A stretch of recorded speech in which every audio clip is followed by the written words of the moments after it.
Hi, Craig and Esteban. I'm going to look at your work together. So, let's see. Esteban, you did, okay, so it looks like it's on one page, but it's not really. So you did a timeline, and Craig also did a timeline.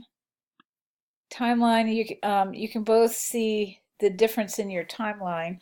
Craig, let's see. So you took out the big controller and you repeated it throughout. Now, as you did that, the Sony here disappeared. I don't know if you can see it closer at 100. Um, no, it's just sort of gone. I liked the bigger timeline, or I mean the bigger controller, because it was sort of like a crown in a way. It sort of showed the glory of the brand, and and it just also had a nice sort of parentheses encompassing shape to the controller, and everything kind of lived underneath it. Also, I do like these call out boxes you've done, but they do seem a little crowded now. That said, if you like this layout more, consider just making it a little wider so it's easier to look at these boxes. Also, align what you can if you haven't already. Perhaps also move the headline up a bit. It looks like they are aligned overall, but align as much as you can.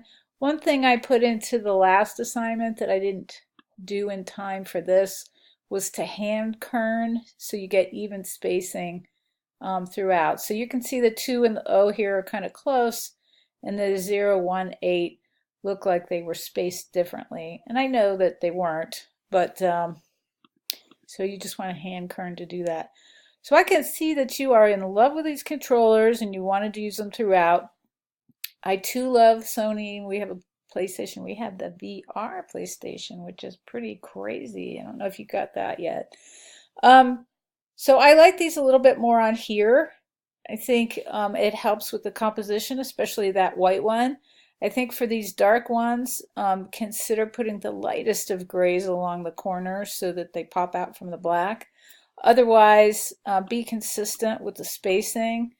So one thing I've always done in graphic design, which I have learned over the years, is you pick the longest word and then you use that font size throughout the document.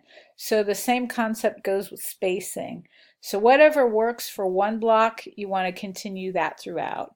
Because otherwise, you're sort of signaling a key to somebody, like for some reason this one should go down slower and the rest of these are faster. But I don't get that sense, like you're just trying to show a timeline. So just be consistent. So if this is what works for you, use it over here, use it here, and use it here. So Esteban, I think it's important for you to look at Craig's timelines. You know, he has a little bit of tweaking to do, but overall, they're very clear. They're easy to understand, and most importantly, the dates are so prominent and they pop off the page. Your dates are not prominent. Your drawings are charming and they would pull me in on their own, but I really have to dig around to see the dates. So it's crazy interesting that they started this mountain of a company in a garage. But more importantly, I think, is the date. So consider choosing a nice bold version of this font, or if it has a black style, make it nice and fat. 1976, and then you can put "It all began in a little garage" right under 1976, and then follow that style throughout. I don't think the background helps. I think it's distracting from the charm of your illustrations. Get rid of the backgrounds. Same over here. I think you're taking away from your illustrations.